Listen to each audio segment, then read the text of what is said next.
চলে আসবে, ছেলেটা চলে আসবে, বন্ধু বান্ধব চলে আসবে, কেউ আপনার পাশে আর থাকবে না। কবরে থাকা ব্যক্তি বুঝতে পারবে, ওদের পায়ের আওয়াজ শুনে এই তো আমাকে রেখে বুঝে ওরা চলে যায়। চিৎকার মেরে ডেকে বলবে, একা রাখা যাইও না, আমাকে একা রাখা যাইও না। কবরে থাকা ব্যক্তির চিৎকার দুনিয়ার কেউ শুনতে পাবে না। আমার নবী বলেন, যে কবরে চলে গেল তার সাথে আর অসহায় কেউ নাই। আমার রাসূল বলেন, ক্বালা ক্বালা রাসূলুল্লাহি সাল্লাল্লাহু আলাইহি ওয়াসাল্লাম, ইন্নামাল কুবুরু রাউযাতুম মিন রিয়াদিল জান্নাহ আও হুফরাতুম মিন হুফারিন নার, রাওয়াহু তিরমিজি। আমার নবী যেদিকে বলেন, যে ব্যক্তির আমল ভালো, মৃত্যুর সঙ্গে সঙ্গে আল্লাহ রাব্বুল আলামিন তার কবরটাকে জান্নাতের বাগান বানায় দিবেন। আর যাদের মৃত্যু খারাপ, যাদের আমল খারাপ, আও হুফরাতুম মিন হুফারিন নার, তাদের কবরটা হয়ে যাবে জাহান্নামের আগুনের গর্ত। একবার যদি কারো কবর জাহান্নামের আগুনের গর্ত হয়ে যায়, তার কিন্তু বাঁচার কোনো উপায় নেই। এবার আবার নবীজি এক জায়গায় বসা, জিবরাইল আসলো না, ডেকে বলে, নবী এই মুহূর্তে একটা আওয়াজ হইলে আপনি কি শুনতে পাইছেন? আমার নবী বলে, হ্যাঁ আমি শুনতে পাইলাম। জিবরাইল বলে, নবী আজ থেকে 70 বছর আগে আল্লাহ জাহান্নামের গর্তের মুখে একটা পাথর ছেড়ে দিয়েছে, এই মাত্র জাহান্নামের তলদেশে গিয়ে পাথরটা পৌঁছাইলো। চিন্তা করেন বাজার, একটা পাথর ছেড়ে দিলেন, 70 বছর যদি সময় লাগে নিচে পড়তে, আল্লাহ না করুক, আল্লাহ না করুক, আপনার আমার গুনাহের কারণে আসমান জমিনের মালিক আল্লাহ বেজার হইয়া একবার যদি জাহান্নামের আগুনের গর্তে ফেলে দেয়, আপনার আমার কিন্তু বাঁচার কোনো উপায় নাই। ওই জাহান্নামের আগুন একবার যদি কারো দেহে লেগে যায়, মনে হয় কলিজাটা পুরে ছাই হয়ে যাবে বাজান। ইন্নাহা সাআত মুস্তাকারর ওয়া মুকামা, নিশ্চয় আবাসস্থল হিসাবে, বসতির জায়গা হিসাবে ওই জাহান্নাম কত না নিকৃষ্টতম একটা স্থান। জাহান্নাম সুখের জায়গা না, ওইটা হলো যন্ত্রণার কারখানা। আল্লাহ আমাদের সবাইকে জাহান্নামের আগুন থেকে মুক্তি দান করে বলেন আমিন। নবীর প্রিয় সাহাবী, জান্নাতের সার্টিফিকেট প্রাপ্ত সাহাবী হযরত ওসমান কবর থেকে অজরে চোখের পানি ছেড়ে দিয়ে কান্না করেন। সবাই ডেকে বলে, ভাই ওসমান আপনি কেন কবর থেকে কান্না করেন? হযরত ওসমান ডেকে বলে, এই কবর হলো প্রত্যেকটা মানুষের প্রথম ঘাঁটি, প্রথম স্টেশন, প্রথম মঞ্জিল। এই কবরে 3টা প্রশ্ন করা হবে, যে সঠিক উত্তর দিতে পারবে তার মিজান ফুলসিরাতে কোনো টেনশন নাই, কিন্তু যে উত্তর দিতে পারবে না তার বাঁচার কিন্তু কোনো উপায় নাই। ওই কবরের ভিতরে 1 নাম্বার প্রশ্ন করা হবে, মার রব্বুকা, তোমার রব কে? কবরের ভিতরে রব সম্পর্কে প্রশ্ন আছে না নাই? রূহের জগতে আল্লাহ প্রশ্ন করেছিলেন, উত্তর দিয়ে আসছেন। এইবার দুনিয়ার জীবনে পড়াতে পড়াতে সব জানা রব, আমরা যেন রবকে ভুলে না যায়। কবরে ঢোকা মাত্র আল্লাহ তাআলার ফেরেশতারা সর্বপ্রথম আপনাকে আমাকে প্রশ্ন করবেন, মার রব্বুকা, তোমার রব কে? তোমার রব কি? দুনিয়াতে কার গোলামি করছো? যারা দুনিয়াতে রবের সাথে সম্পর্ক ভালো ছিল, এই দুনিয়াতে যারা রবের গোলামি করেছে, আল্লাহর বিধান মোতাবেক চলেছে, যারা হলো মুত্তাকি, মুমিন, খাঁটি মুসলমান, এই পৃথিবীর জমিনে যারা এক আল্লাহর ইবাদত করেছে, কথা কি বুঝতে পারতেছেন? যারা এই দুনিয়ার জমিনে রবের গোলাম ছিল, আমরা কার গোলাম? আল্লাহর। আচ্ছা, আমরা যে আল্লাহর চাকর, কৃতদাস, গোলাম বলতে কি কষ্ট হয়? লজ্জা লাগে? এটা কি গর্বের বিষয় না? কথা বল না, আমরা আল্লাহর গোলাম। এই পৃথিবীতে আসছি আমরা আল্লাহর গোলামি করার জন্য। ওয়ামা খালাকতুল জিন্না ওয়াল ইনসা ইল্লা লিয়াবুদুন, আমি মানব জাতি আর জিন জাতিকে সৃষ্টি করেছি শুধুমাত্র কেবলমাত্র আমি আল্লাহর দাসত্ব আর গোলামি করার জন্য। এই পৃথিবীতে আল্লাহ তাআলা আপনাকে আমাকে পাঠিয়েছেন তার গোলামি করার জন্য।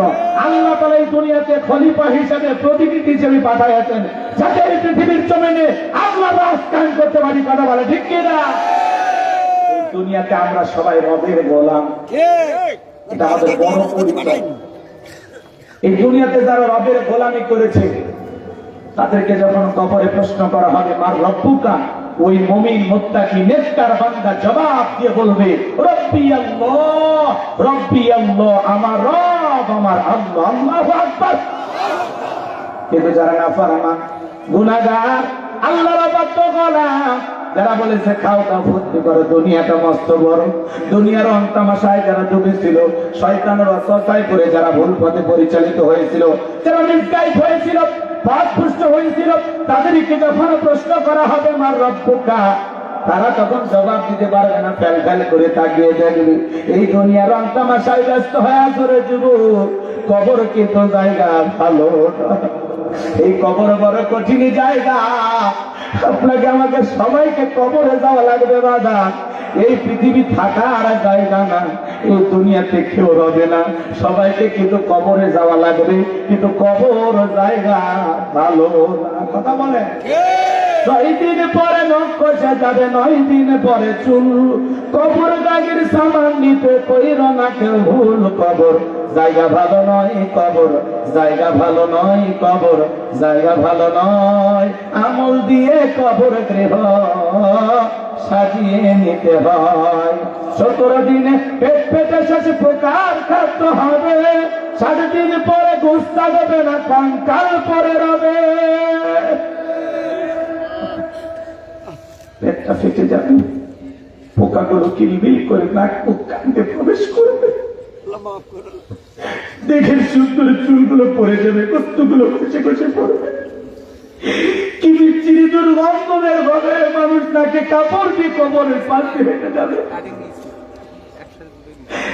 কত দামি মেডিসিন শরীরে ব্যবহার করলাম, আমার দেহটা মাটিতে ফসে যাবে।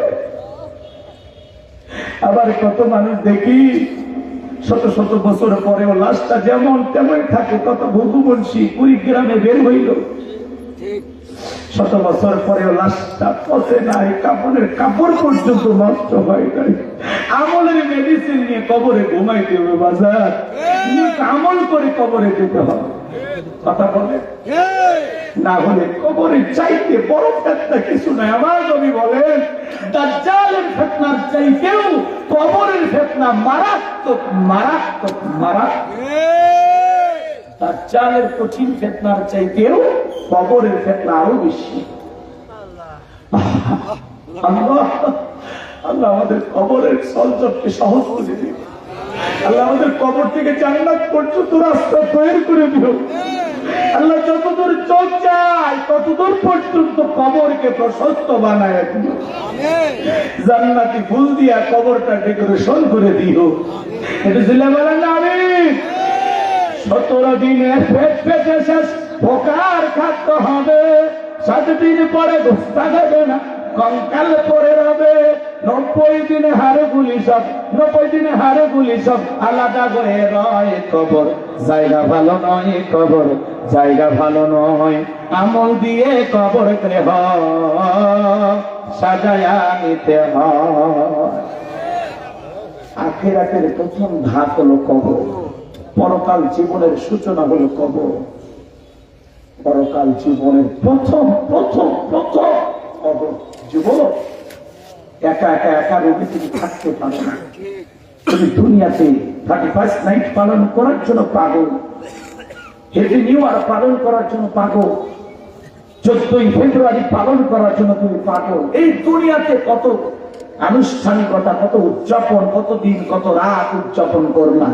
একটা বার চিন্তা করো কবরের প্রথম রাতটা কিভাবে কাটবে, কিভাবে আমার কবরের প্রথম রাতটা কাটবে, কি হবে আমার কবরে। না থাকবে বন্ধু, না থাকবে সাথী, না থাকবে বাকি, নাই জানালা নাই দরজা, এই ছোট্ট মাটির ঘরে আমার সাথে কি করা হবে, কি চিন্তা করার দরকার নাই।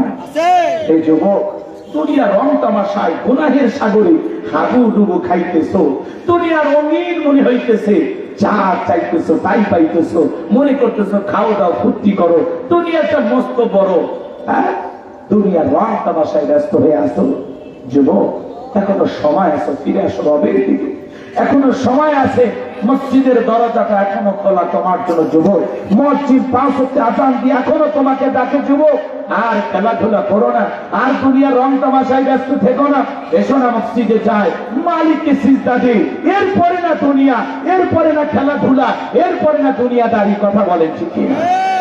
আগে আমি রবের গোলাম, আগে আমি রবের গোলামি করব, আগে আমি আমার মালিককে খুশি করব। এই কপালটা মালিকের কুদরতি কদমে নত করার মধ্যে মুমিনের জীবনের সবচাইতে আনন্দের মুহূর্তে, সবচাইতে ভালো লাগার মুহূর্ত পাঠাবার ঠিক। একজন মুসলমানের এটাই তো সবচেয়ে বড় পাওয়া, যে আমি আমার কপাল দিয়ে আমার মালিকের কুদরতি কদমে সিজদা দিই, আমি 5 ওয়াক্ত মসজিদে গিয়ে জামাতের সহিত মাথাটা নত করে আমি আমার মালিক, আমার রব, আমি আল্লাহকে সিজদা দিই।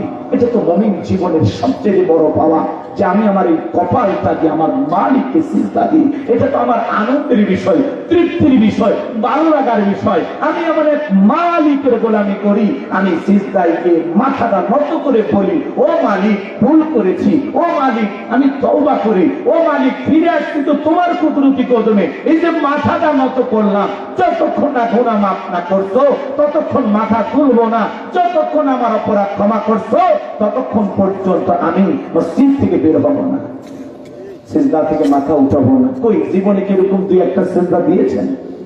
দেন না। আসুন না ভাই, পরিবর্তন হয়ে যায়। আমলের বিকল্প কিছু নাই। পরকালে তার আমল যত বেশি ভালো, সে তত বেশি ভালো থাকবে। আমলের প্রতিযোগিতা এই দুনিয়ার জমিনে করতে হবে। যত বেশি আমল করা যায়, যত বেশি নেক আমল করা যায়। আমার ভাইয়েরা, যে আসল কোন দিনে নামাজ আল্লাহ কবুল করবে আমরা জানি না, কোন দিনে দোয়াটা আল্লাহ কবুল করবে আমরা জানি না, কোন বছরে রমজানের রোজা আল্লাহ কবুল করবে আমরা তো জানি না। কিন্তু আমরা ইবাদত করতেই থাকবো, ইবাদত করতেই থাকবো। তাকে জীবনের যদি 2 রাকাত নামাজ কবুলের মতো নামাজ হয়, আল্লাহর পছন্দের মতো হয়, বলা যায় না আপনার এই 2 রাকাত নামাজ আপনাকে জান্নাতে নিয়ে যাওয়ার জন্য যথেষ্ট হয়ে যাবে। আসুন আমরা নেক আমল করবো। কারা কারা শুধু হাত তুলে আল্লাহকে দেখান। আল্লাহ আমাদের সবাইকে নেক আমল করা তৌফিক দান করুন। আল্লাহ আমাদের সবাইকে আপনার পথে ফিরে আসার তৌফিক দান করুন। ও মালিক, সিরাতাল মুস্তাকিমের পথে আমাদেরকে আপনি পরিচালিত করুন। চিল্লায় বলুন আমিন। আর একটু জোরে বলেন আমিন। আর আমার বড়দের ভাইয়েরা, সবাইকে পৃথিবী ছেড়ে যেতে হবে। আজকে দেখেন 3 প্রধানমন্ত্রী দেশ নেত্রী বেগম খালেদা জিয়া অসুস্থ। সারা দেশের মানুষ দলমত নির্বিশেষে তার জন্য দোয়া করতেছে। মসজিদ থেকে দোয়া হচ্ছে, মাদ্রাসা থেকে দোয়া হচ্ছে, বিভিন্ন দলের নেতা কর্মীরা দোয়া করতেছে। তিনি শুধু এমন একজন প্রধানমন্ত্রী বেগম খালেদা জিয়া, আপসহীন নেত্রী যাকে বলা হয়, যেই নেত্রী এই বাংলাদেশে পর 3বার ক্ষমতায় এসেছেন, একটি বারের জন্য ইসলামের বিরুদ্ধে একটি আইন এই দেশে পাশ করেনি। কথা বলেন, ইসলামের বিরুদ্ধে কোনো কাজ করেন নাই, কখনো আলেমদেরকে নির্যাতন করেন নাই। বরাবর তিনি ছিলেন ইসলাম প্রিয়, আলেম প্রিয়।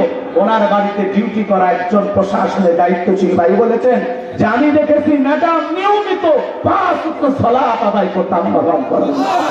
সেই দেশ নেত্রী বেগম খালেদা জিয়া সমস্ত অবস্থায় হাসপাতালে ভর্তি, আইসিইউতে ভর্তি হয়ে আছে। আল্লাহর বান্দি, জানি না কতদিন এই পৃথিবীর জমিনে জীবিত থাকবে, কিন্তু আমরা দোয়া করতেছি আল্লাহ যেন তার এই বান্দিকে শেফায়ে কামেলা আজলা দান করেন, সুস্থতার নিয়ামতকে ধন্য করেন। আল্লাহ যেন তার হায়াতটাকে লম্বা করেন।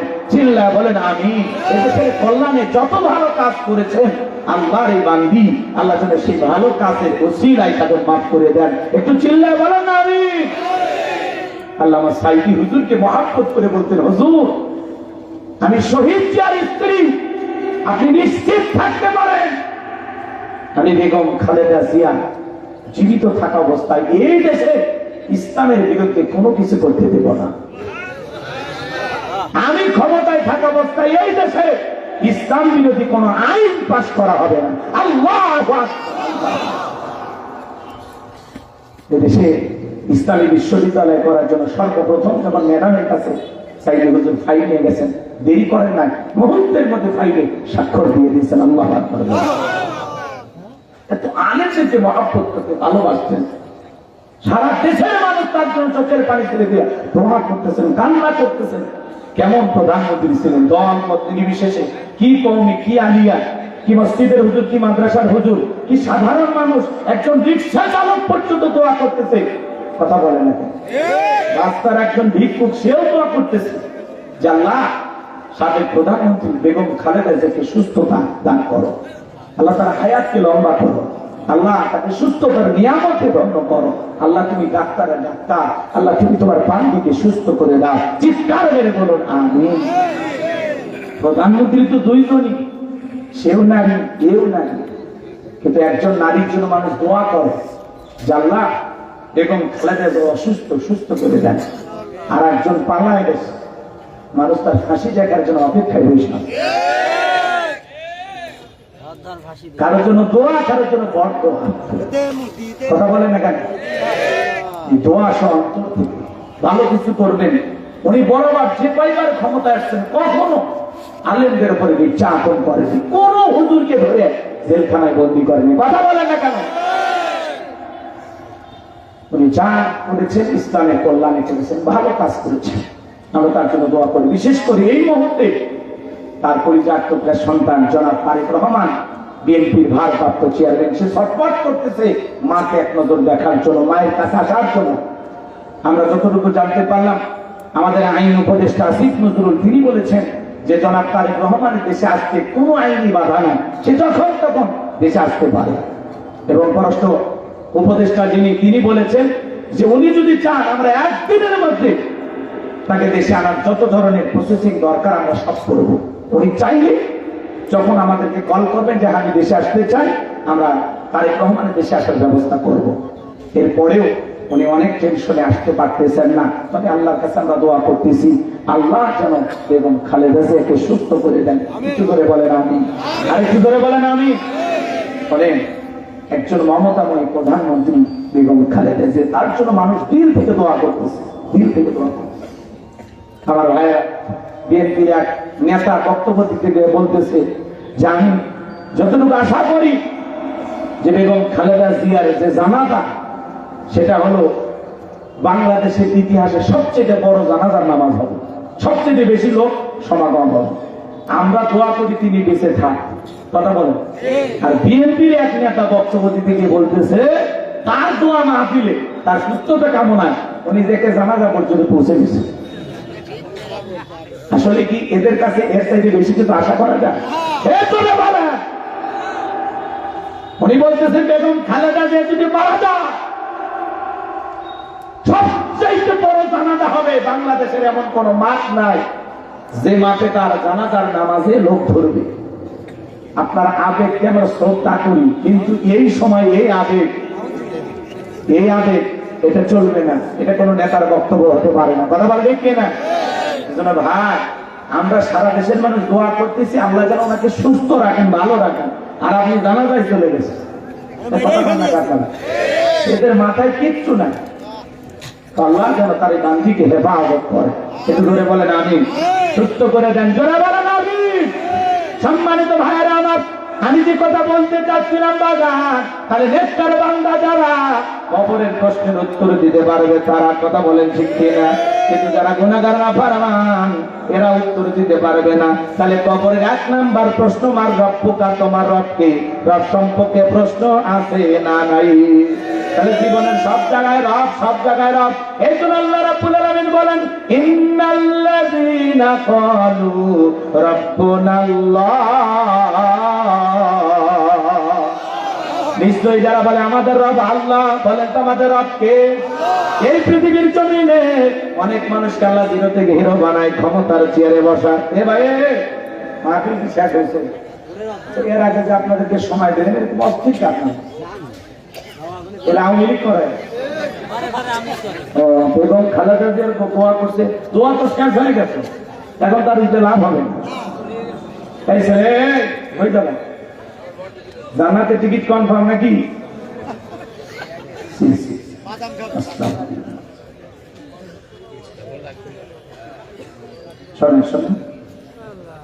বুঝতে পারছি কষ্ট হচ্ছে আপনাদের, যত দ্রুত পারি শিশু দোয়া করি নাকি বলে শুনবেন কিছু সময়।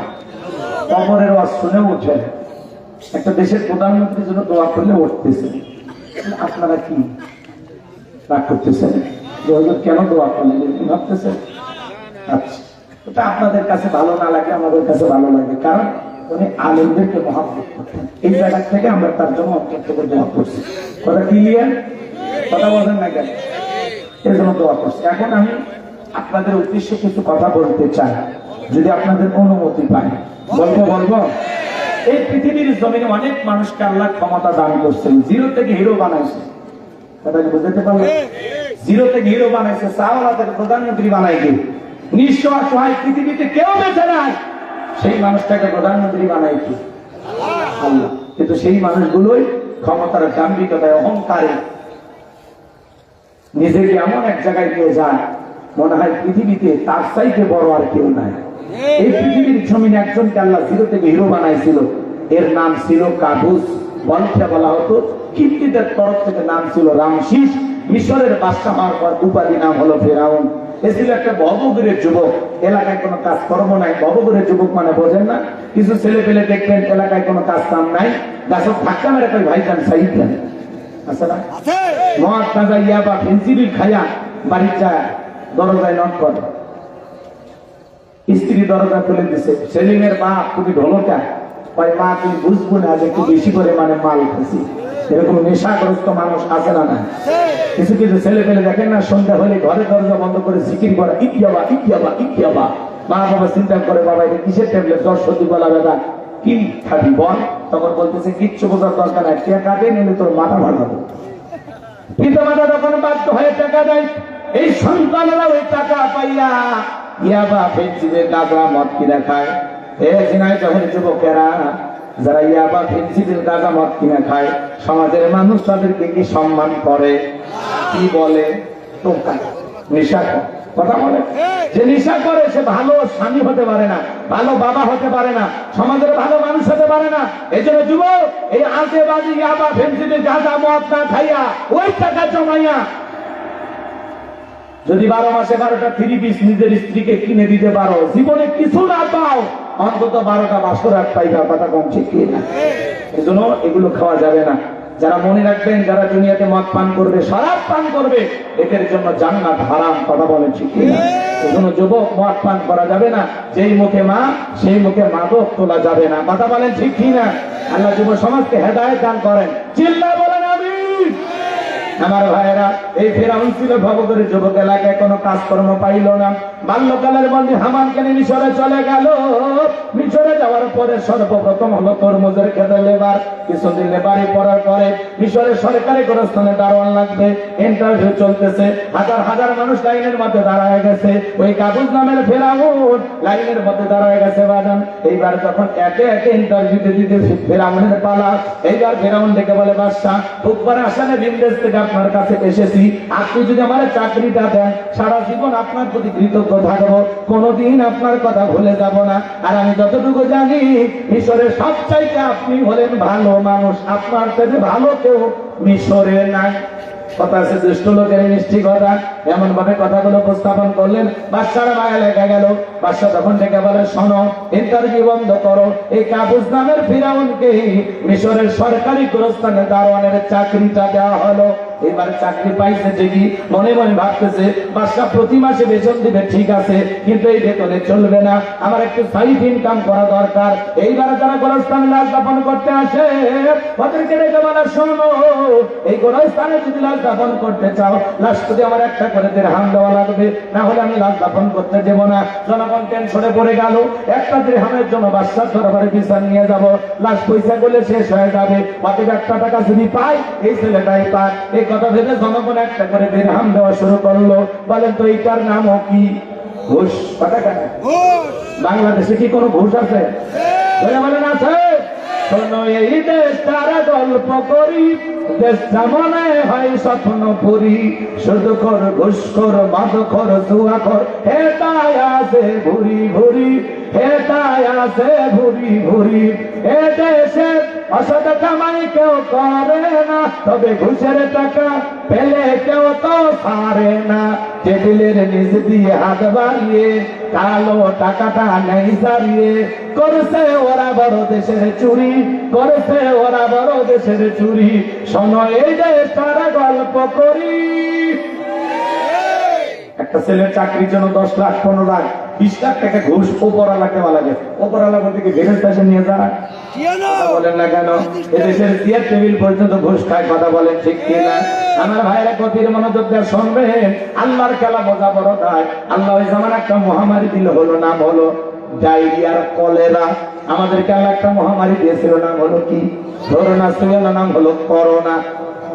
বাবার করোনা হয়েছে, বাবা মারা গেছে, হাসপাতালে লাশটা দেখতে যায় নাই, বাবার কবরে মাটিও দিতে যায় নাই। বাবার সম্পত্তি ভালো লাগে, মৃত বাবার লাশকে বোঝা মনে হয়। কথা বলে, মায়ের করোনা হয়েছে জঙ্গলে ফেলে আসছে, স্বামীর করোনা হয়েছে স্ত্রীর কাছে যায় নাই। একটা প্লেটে করে খাবার সাজায়া লম্বা একটা বাঁশের লাঠি দিয়া ফেলা দিয়া স্বামীর ঘরে খাবার ঢোকায়া দিয়েছে, তাও কাছে যায়নি। স্বামী যখন সুস্থ হয়েছে তখন সুন্দর করে আঁচল দিয়া মুখটা মুছায়া দেয় আর বলে, জোৎস্নার মা, আমি তোমার যে কত ভালোবাসি তুমি জানো না। যখন তুমি অসুস্থ ছিলে তখন আমি তোমার জন্য তাহাজ্জুদ করে করে দোয়া করছি, আল্লাহ আমার জোৎস্নার বাপকে তুমি বাঁচায়া রাখো। স্বামী মনে মনে ভাবে, রে বিবি, তুই আমার যে কত ভালোবাসিস আমার বোঝা হয়ে গেছে। আমি যখন অসুস্থ ছিলাম এক নজর করে দেখার জন্য ছটফট করেছিলাম, এই বুঝি জানালার ফাঁকে দুটো কথা বলবি, এই বুঝি দরজা খুলে একটাবার কথা বলবি, কিন্তু না, আমি যখন অসুস্থ ছিলাম আমারে তুই কেমন ভালোবাসিস তার প্রমাণ আমি পাইছি, তুই আমারে ভাত দিয়া খাওয়াইছিস।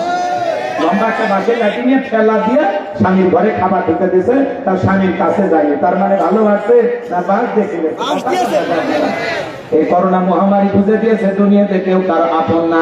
ভাইয়ের করোনা হয়েছে আর এক ভাই দেখতে যায়নি, বন্ধুর করোনা হয়েছে আর এক বন্ধু দেখতে যায় নাই। এটা একটা মিনি কিয়ামত দুনিয়াতে ঘটে গেছে। এই করোনা মহামারী বুঝে দিল হাসরের ময়দানের অবস্থা কত কঠিন হতে পারে। কথা বলে আমার ভাইয়েরা, মাঝে মাঝে বাংলাদেশে ভূমিকম্প হয়, হালকা একটু নাড়া দেয়, ওই হালকা নাড়াতে বাপ ছেলেকে ফেলাইয়া মুদির দোকানের ছেলেকে ফেলাইয়া চলে গেছে। অথচ মাদ্রাসার শিক্ষক ভূমিকম্প হয় ছাত্রদেরকে বুকের সঙ্গে জড়ায় নিয়ে আল্লাহু আকবার, ছাত্রদেরকে বুকের সাথে নিয়ে রাখছে, আগলায় রাখছে। শিক্ষক, মাদ্রাসার শিক্ষক, হেফজখানার শিক্ষক, কি বাহবা পাইতেছে, মানুষ প্রশংসা করতেছে। অথচ বাপ ঢাকা শহরে ছেলেকে নিয়ে দোকানে গেছে, যেই ভূমিকম্প নাড়া দিছে মা ছেলেকে ফেলাইয়া মারতে দৌড়। কথা কন, করোনা আর এই যে ভূমিকম্প শিক্ষা দিচ্ছে মুসলমানকে। পাপ বেড়ে গেছে, দুনিয়াতে গুনাহ বেড়ে গেছে, জুলুম বেড়ে গেছে, অত্যাচার বেড়ে গেছে, নাচানাচি, উলঙ্গপানা, বেহাপানা বেড়ে গেছে। কথা বলে ভালো কথা ভালো লাগবে না। হ্যাঁ, যাত্রার প্যান্ডেলে ফজর পর্যন্ত তাকায় থাকি, আর কোরআনের মাহফিল আধা ঘন্টা 1 ঘন্টা থাকতে মাজা লেগে যায়, পেশাব লাগে, পায়খানা চায়, কত কি ঝামেলা, কি ও পেশাব পায়খানা করতে করতে জীবন শেষ। কথা গান ঠিক না? এরকম মুসলমান আছে না নাই? আমার ভাইয়েরা মন খারাপ করবেন না, কষ্ট মনের মধ্যে নেবেন না। বাজান যে কথা বলতে চায়, ওই মহামারীতে হাজার হাজার মানুষ মারা গেল, আর গোরস্থানে দাফন হলো, আর ফিরাউনের পকেটে টাকা ঢুকলো, টাকা পাইতে বাকি এত টাকার মালিক হয়ে গেল, টাকা রাখার কোনো জায়গা নাই। বাদশাহ দরবারে যায় বলে, বাদশাহ আমার কাছে কিছু টাকা পয়সা হয়ে গেছে, এলাকায় যারা গরিব মানুষ আছে খাজনা দিতে পারে না, দুঃখী মানুষ খাইতে পারে না, আমি তাদের খাজনা পরিশোধ করে দিতে চাই। বাদশাহ ডেকে বলে, বাবা এ তো ভালো উদ্যোগ, তোমার মতো ছেলে ঘরে ঘরে জন্ম নেওয়া দরকার। এইবার পরের দিন সকালবেলা হাজার হাজার মানুষ বাদশাহ দরবারে উপস্থিত হয়ে গেছে। ওই গোরস্থানের দারোয়ান কাবুল নামের ফেরাউন সমস্ত মানুষের খাজনাগুলো পরিশোধ করে দিল, দুঃখী মানুষের উপকার করলো। এইবার সমস্ত গরিব মানুষগুলো ডেকে বলে, আরে রাজ্যের বাদশাহ যদি এই ব্যক্তি না হয়, গোরস্থানের ছেলেটা হইতো, না জানি আমাদের কপাল খুলে যেত। নির্বাচনের আগে একটু জনসেবামূলক কাজ করা দরকার আছে না নাই? আমার এলাকায় নেতা কাঁচা রাস্তাতে ইট পাঠতেছে, মাটির রাস্তাতে ইট পারে সোলিং করে দিতেছে। মানুষজন বলতেছে, বাবা কি করো? ইট পারে দিতেছি, বৃষ্টি হলে আপনাদের ছেলেরা স্কুলে যাইতে পারে না, আপনারা হাটে বাজারে যাইতে পারেন না, মাঝে মাঝে আপনাদের দুঃখের কথা মনে হলে রাতে ঘুম আসে না।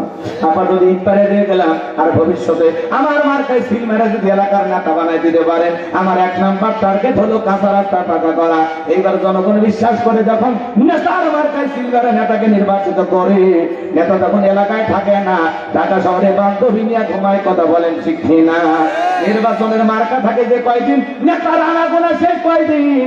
আর আমরা কম খারাপ না, 1.5 টাকার বিরিয়ার 3 টাকার চা খায়। কি স্লোগান? বলতে ভাইয়ের চরিত্র ফুলের মতো পবিত্র, নামাজ পড়ায় ভক্ত, গাঁজা খায় 5 ওয়াক্ত, হুমচুরিতে পাকা ভক্ত, শয়তানের 1 নাম্বার ভক্ত, হুজুরের জন্য খুবই শক্ত, সুজা খায় গরিবের রক্ত। পোস্টার লেখা আছে, গরিবের বন্ধু ভুটতে দেখেন, গরিবের কয় নাম্বার শত্রু। একটা বয়স্ক ভাতার কাঠ নিবে গেলে 2-1000 খায়।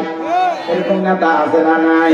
রাস্তার বরাদ্দ হয় 5 কোটি, ওপর থেকে নিচ পর্যন্ত 4 কোটি ভাগাভাগি, কোনো মতে 1 কোটি টাকা দিয়া ওই রাস্তার পাথর গুলা আলকাতরা দিয়ে কালো করে ফিরে যায়। ছাগল পেশাব করলেও ভাই শিয়া যায়, আছে না নাই? এই সমাজে চুরি দুর্নীতি বন্ধ হবে সেই দিন, এই সমাজের মানুষগুলো ভালো হবে সেই দিন। কথা বল না?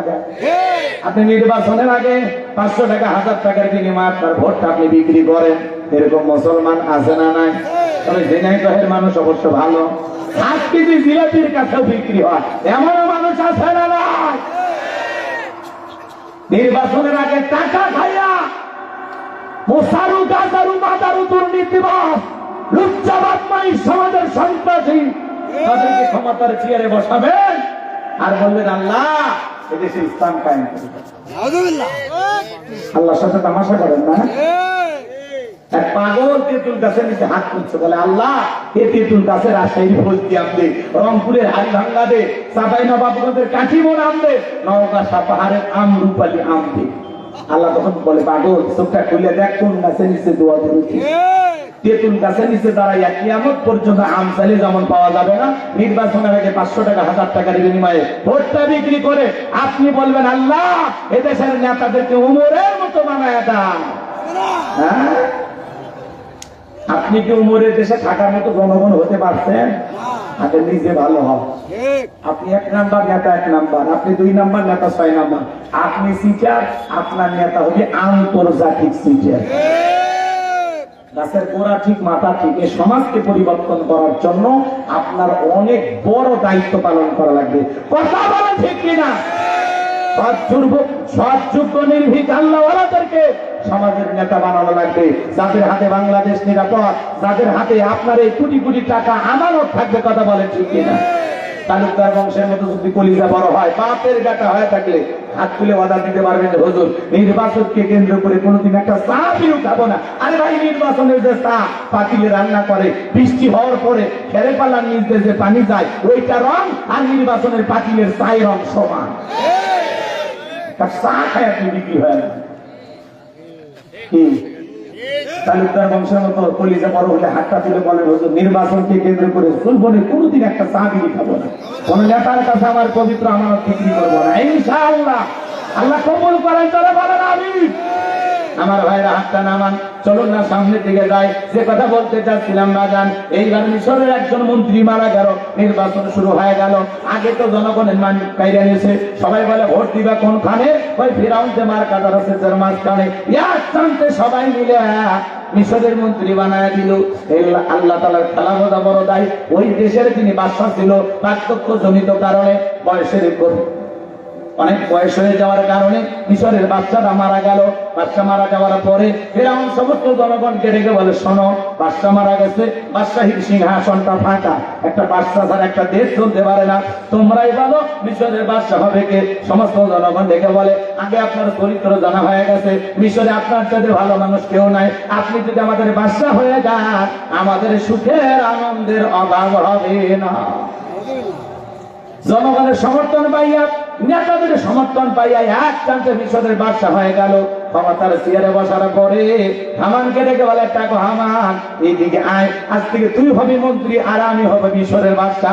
হামানের মাথায় কোনো চুল ছিল না, সাথে বাংলায় বাম পাল্লট, পুরো মাথা ছিল ভারতের দমদম এয়ারপোর্ট। এ হামানার কারণ মিলে 2 জন মিলে চেষ্টা চালাইতে লাগলো বাজান আমার। এইবার ফেরাউন রাতের বেলায় ঘুমাইতে যায়, চোখের মধ্যে ঘুম আসে না, আজে বাজে স্বপ্ন দেখে লাফায় লাফায় ওঠে। তার দরবারে জ্যোতিষী ছিল 400, এই 400 জ্যোতিষীর লিডার নাম হলো দবিরা, বয়স হলো 320 বছর। দেখে বলে দবিরা রে, কেন জানি রাতের বেলায় ঘুমাইতে পারি না, আজে বাজে স্বপ্ন দেখে কি ঘটনা হয়েছে আমি তো বুঝতে পারতেছি না, আমার একটু তাড়াতাড়ি করে টেনশন মুক্ত করার ব্যবস্থা করে দাও। এইবার দবিরা ডেকে বলে নেতা টেনশন নেবেন, একটু অপেক্ষা করেন, আমি বিষয়টা ভেবে দেখতেছি। এইবার দবিরা ভাগ্য গবেষণা করে বলে নেতা যদিও ছিলেন ভবঘুরে যুবক, তরমুজের খেতে লেবার করে স্থানে দারোয়ান, এরপরে মিশরের মন্ত্রী বর্তমান রানিং বাদশা, আপনি আঙ্গুল ফুলে কলার গাছ, কিন্তু আপনার ভবিষ্যৎ জীবন বড় অন্ধকার। আগামী 3 মাসের মধ্যে বনী ইসরাইল সম্প্রদায়ের ভিতরে মুসা নামের একটা ছেলে জন্মগ্রহণ করবে, ওই মুসার কারণে রাজত্ব পাওয়ার ক্ষমতা থাকবে না, এমনকি নেতা আপনার জীবন যাওয়ার সম্ভাবনা দেখা যায়। এই কথা শোনার পরে ফিরআউনের মাথা ঠান্ডা না গরম? খালি গরম মানে কাজ করে ঘুরে আসছিলাম কই আসলাম কই, না জানি ভবিষ্যতে আরো কত কিছু হয়। যদি বলতো মুসা আসবে খানকা বানাবে পয়সা পয়সা জিকির করবে তাহলে মাথা গরম করতো না। আজ পৃথিবীর জমিনে তাকায় দেখেন যারা খানকায় বসে হু হু করে লাফালাফি করে, জিকিরের নামে কাপড় খোলাখুলি করে, রং তামাশা করে, জিকিরের নামে শিকল বাঁধে ঘোরাফেরা করে, সালা বাবা, সালা বাবা, লাউ বাবা, কাজু বাবা, বাউল বাবা, কত উল্টা পাল্টা বাবা বের হয়েছে, আছে না নাই? হ্যাঁ, আবুল সরকার আর জিব্বা কাটা দরকার। আল্লাহকে কটাক্ষ করে আজে বাজে কথাই বলে, আল্লাহর কথার আগা নেই মাথা নেই। নাউজুবিল্লাহ কোন আল্লাহর কথা বোঝার মতো তোর মাথা কেমনে থাকবে? সারাদিন গাঁজা হয়ে যাস তোরা, এদেশের রাজা। কথা কন, গাঁজা খাইয়া নিশার ঘরে বিভোর থাকে, এরা কি আল্লাহর কথা বোঝার ক্ষমতা রাখে? এই জন্য আউল ফাউল বাবুল আবুল হোসেন সরকার আর জিব্বা কাটা দরকার। কথা কন ঠিক না? এরা চূড়ান্ত বেয়াদব। নারী পুরুষ একত্রে হয়, জিকির করে, রং তামাশা করে, এসকের বাতি জ্বালাইয়া দে মুর্শিদ। কথা কম আছে না? ভণ্ড নারী পুরুষ একত্রে হয় আমাদের মিলামেশা করে। মহিলা মুড়ি দেখলে পাই মায়ের বুকের ভেতর। কথা কম চিন্তা করে, এত বড় আল্লাহর ওলি আমারে ডাকে, যদি কাছে নাই জাহান্নামে জায়গা হবে। মহিলা দৌড়ে পীর সাহেবের চাপে ধরছে। পীর সাহেবের বুকের ভিতরে যে এত শান্তি পাইছে, আনন্দের খেলায় গান গায়, বাবা আমি তোমায় ভালোবাসি, তোমার চরণ সুমিতে বাবা তোমার কাছে আসি গো বাবা, আমি তোমায় ভালোবাসি। যে নারী স্বামীকে বাদ দিয়ে পীরের ছাতা পাই চুমা খায়, ওই নারীর চরিত্রে ঠিক নাই। কথা বলে ঠিক কিনা? গাঁজা খায় মুজদারি লাগ বানাইছে, রাস্তায় করে মুখতে খুঁজে পাওয়া যায় না। মাথার চুলে যত হাতে গাঞ্জার পর সালা কিনতে থাকে, তবিন তাকে সব দেখা পায়। এরপরে মানুষ কয় আয়না বর্ষায় যাতে তোর কলপের ভিতর বাবা, এমন কায়দা ধাক্কা মানে মানে কলপ ফাইটিয়ে গেছে, ফাইটিয়ে গেছে। এরকম ভণ্ড আছে না নাই? আমার ভাইয়েরা, এই জন্য ভণ্ডদের কাছে যাওয়া যাবে না। এই ভণ্ডদের ভণ্ডামি এই দেশে চলবে না। কথা বলেন ঠিক কিনা? বলেন না? বাজার সামনের দিকে যায়, ভণ্ড পীরের ওয়াজ করার সুযোগ নাই, সামনের দিকে যায়। পীর ছিল শাহজালাল খানকায়, পীর রাজপথে বীর নারাই তাকবীর হুঙ্কার দিয়েছে, গৌর গোবিন্দ ধুতি খুলে পালাইছে। কথা বলেন ঠিক কিনা? শুধু খানকার পীর হলে হবে না, রাজপথে বীরেরও প্রয়োজন আছে না নাই? আমার ভাইরা চলেন না সামনের দিকে যাই। এইবার কাবুস নামের ফিরাউন ডেকে বলে, কি করা যায় রে হামা? শুনলি না 3 মাসের মধ্যে একটা মুসা নামের ছেলে জন্মগ্রহণ করবে, ওর কারণে রাজত্ব থাকা যাবে না। বল না হামান কি করা যায়? হামান ডেকে বলে, নেতা টেনশন নাই, মাইট ইজ রাইট, জোরদার মুল্লুক তার পাওয়ার রাজত্ব ক্ষমতা আমাদের হাতে, আমরা যা বলবো মিশরের জনগণ তাই মানতে বাধ্য হবে। বলে কি করতে চাস? বলে যত ছেলে সন্তান জন্মগ্রহণ করবে সবাইকে জবাই করে করে দুনিয়ার বুক থেকে বিদায় করে দেব, তাহলে আপনার শত্রু মুসার আগমন ঘটবে না, জন্ম হবে না। এই কথা শোনার পরে ফিরাউন ডেকে বলে, হামান রে আসলেই তোর মাথায় খুব বুদ্ধি আছে, তবে শোন, ছেলেগুলোকে জবাই করবি, মেয়েগুলোকে জবাই করবি না, কারণ ছেলেদের মধ্যে আমার শত্রু আছে, মেয়েদের মধ্যে কোনো শত্রু নাই। তার মানে তোর হলে মানুষ ভালো, মোবাইল নিয়ে গেল, সিম কার্ড খুলে খেয়ে গেল। কথা বলেন ঠিক কিনা? এইবার সন্তান জবাই করা শুরু হয়ে গেল। 3টা মাস অতিবাহিত হওয়ার পরে এইবার ফিরাউন ডেকে বলে, দবিরা এইবার গবেষণা করে দেখ আমার পথের কাটা মুসা মরল না বাঁচলো। এইবার দবিরা গবেষণা করে বলে না তা 3টা বর্ণনা পাওয়া যায়। 1 নাম্বার বর্ণনায় বলা হয়েছে 20,000, আর একটি বর্ণনায় পাওয়া যায় 24,000, আর একটি বর্ণনায় বলা হয়েছে 80,000। এইবার দবিরা বলে না তা যদিও হাজার হাজার বনি ইসরাইল মায়ের বুক খালি কইরা সন্তানগুলোকে জবাই করে দুনিয়ার বুক থেকে বিদায় করে দিয়েছেন, কিন্তু আপনার পথের কাটা মুসা এখনো মরে নাই, মরে নাই, মায়ের কোলে জীবিত আছে, সুস্থ আছে, কিন্তু কোথায় আছে, কোন বাড়িতে আছে, সেইটা বলার ক্ষমতা আমার নাই। বলেন আল্লাহু আকবার।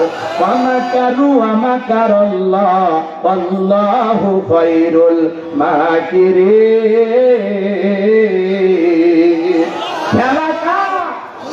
আল্লাহ চাই মুসারে বাঁচাইতে, আর ফিরাউন চাই মারতে, আর 14 গোষ্ঠী এক জায়গায় হয় কিছু করতে পারবে?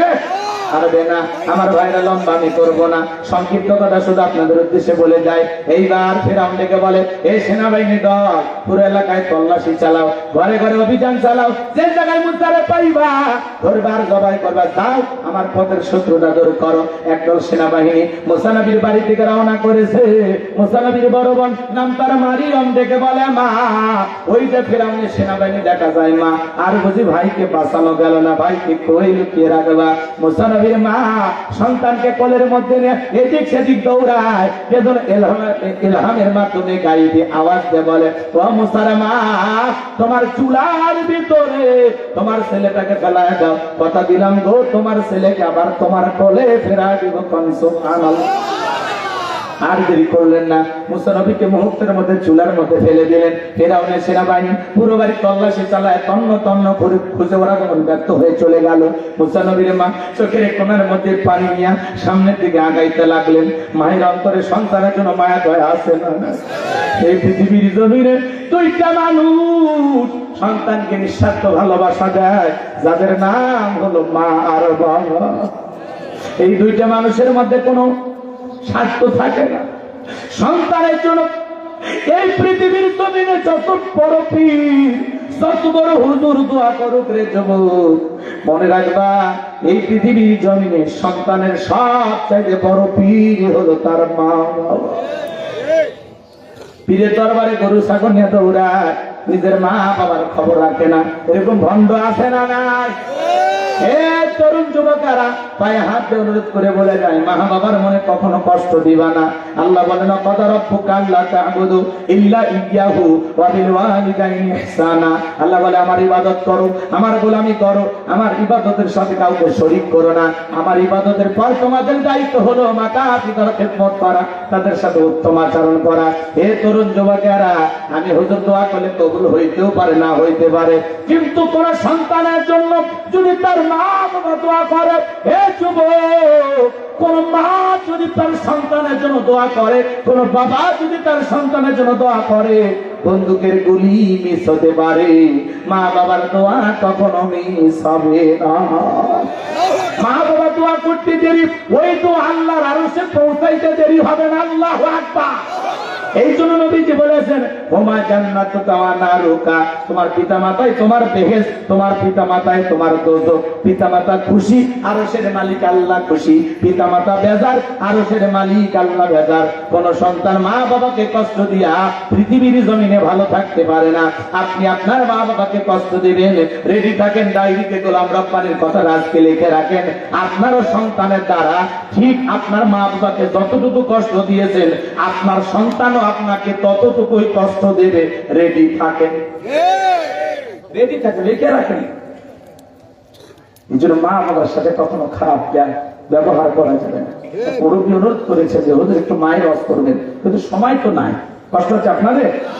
অকুল্লাহুমা কওলান কারীমা, সম্মান সূচক আচরণ করো, নম্র ভদ্র বিনয় হয়ে কথা বলো। হে যুবক, পিতা মাতার দিকে চোখ রাঙানো যাবে না, তুচ্ছ তাচ্ছিল্য করা যাবে না, গালি গালাজ করা যাবে না, গালি গালি দাও। এটাই তো তোমার মক্কা মদিনা। এই মা তার পায়ের নিচে তোর জান্নাত। বেয়াদবি করার কোনো সুযোগ নাই। কথা বলে, কোনো সুযোগ নাই, কোনো সুযোগ নাই। মা বাবার সাথে বেয়াদবি করার কোনো সুযোগ নাই। আল্লাহ যারা যুবকদের হেদায়েত দান করেন।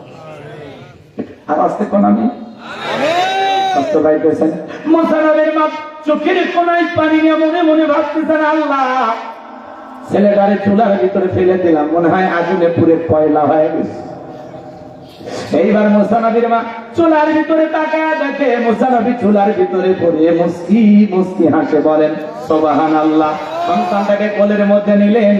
আবারও কে জানো গাইবি আওয়াজ দেয়, বলে মুসার মা, কতদিন জালেমদের ভয় লুকিয়ে রাখবা? সিন্ধুক একটা বানায় দরিয়ার বুকে ভাসায় দাও, কথা দিলাম গো তোমার ছেলেকে আবার তোমার কোলে ফেরায় দিব।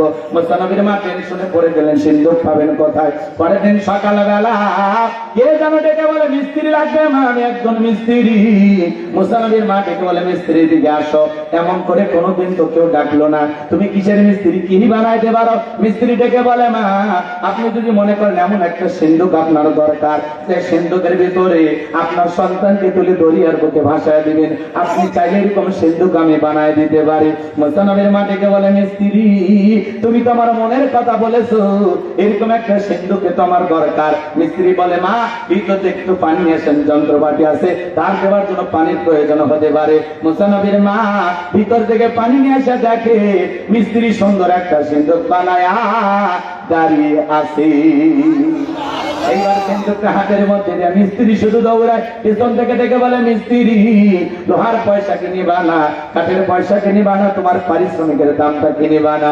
মিস্ত্রি ডেকে বলে, মা যারা বিপদে পড়ে আমি তাদের উপকার করি, বিনিময়ে টাকা পয়সা গ্রহণ করি না। মুসা নবীর মা ডেকে বলে, মিস্ত্রি এত বড় বিপদের দিন এত বড় উপকার করলাম, লোহার পয়সাও নিলা না, কাঠের পয়সাও নিলা না, পারিশ্রমিকের দামটাও নিলা না, অন্তত তোমার নামটা বলে দাও, মাঝে মাঝে তোমার কথা মনে হলে আল্লাহর কাছে আমি তোমার জন্য দোয়া করব। মিস্ত্রি তখন ডেকে বলে, মা আমি দুনিয়ার সাধারণ কোন মিস্ত্রি না, আমি আল্লাহর ফেরেশতা, আমার নাম হলো জিবরাইল। সুবহানাল্লাহ, সুবহানাল্লাহ। হয়তো নাকি বলবো শেষ পর্যন্ত হ্যাঁ ক্ষমতার চেয়ারে বসে আছে, অক্ষমতায় রেখে গেলে রাখেন ঘুম হবি, অক্ষমতার থেকে না নিয়ে সুপ্রিয়ার দাঁড়িয়ে ঈশ্বরের জাদুঘরে প্যাকেট করে তৈরি দেওয়া লাগে। ইতিহাসটা তো শুরু করছি, শেষ করার দরকার আছে না? তারা একটু হাত তুলে তাকবীর দেন তো, মিল্লাতের তাকবীর। এরা আমাদের কি পরিণতি হয় একটু জানার দরকার না? শোনেন শোনেন, বাজারের সামনে দিকে যায়। এইবার মুসা নবীকে সিন্ধুকের ভিতরে তুলে দরিয়ার বুকে ভাসা দিলেন। আর মেয়ে মারিয়ামকে বলে, মা সিন্ধুক বাঁচতে বাঁচতে কই যায় খবর নিবি।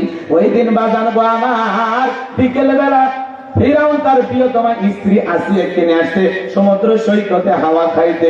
সিন্ধুক বাঁচতে বাঁচতে চলে গেল ফেরাউনের ঘাটে। সেনাবাহিনী সিন্ধুকটা তুলে নেতার সামনে নিয়ে গেল। কি বললাম, ওই দিন বিকেল বেলা ফিরাউন আসিয়া কিনে ঘুরতে আসছে, ওই দিনের এই একই ঘটনা। আল্লাহ আকবার বলে। ফিরাউন কাফির হওয়ার পরে মাঝে মাঝে বউ কেনে ঘোরাফেরা করতেন। আপনাদের একটু ঘোরাফেরা করার দরকার আছে না নাই?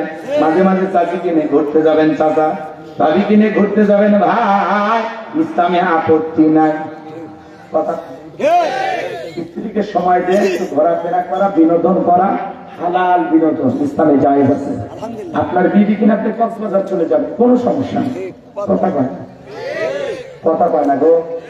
মানে বউকে নিয়ে কক্সবাজার যাবেন, বোরকা পরায় পর্দা করায়, ফরজ পর্দা নাই নিয়ে কথা কয়।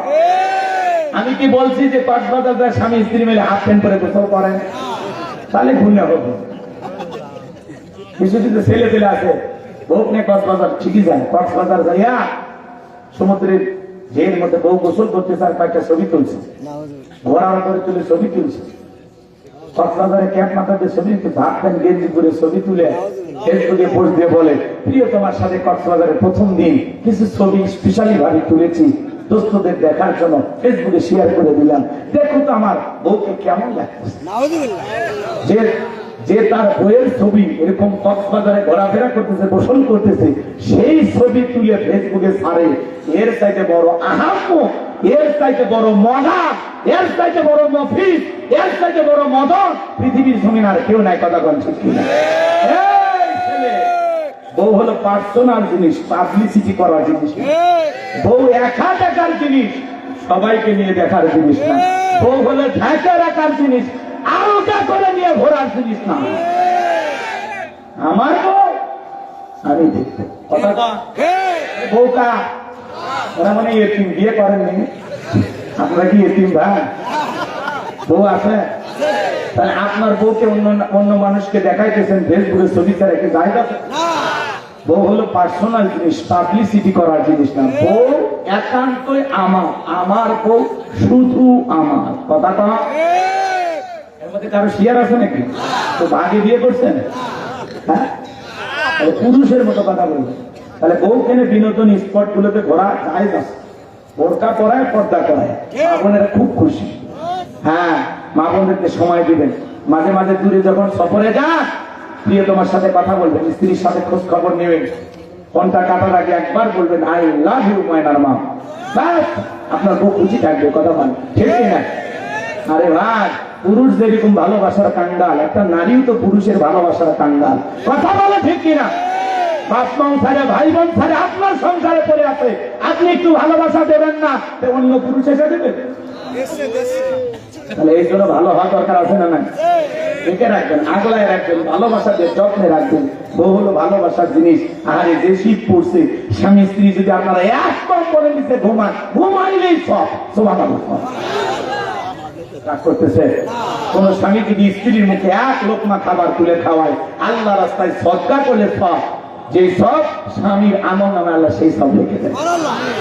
বিবির মুখে খাওয়ায় তুলে খাওয়াইলে সাদা কি খালি ওয়াজ শুনলে হবে না, আমল করা লাগবে। কথা কন? রাগ করতেছে? জীবনে কোনোদিন চাকরি তুলে খাইছিল গেছে এরকম দিন? আলহামদুলিল্লাহ।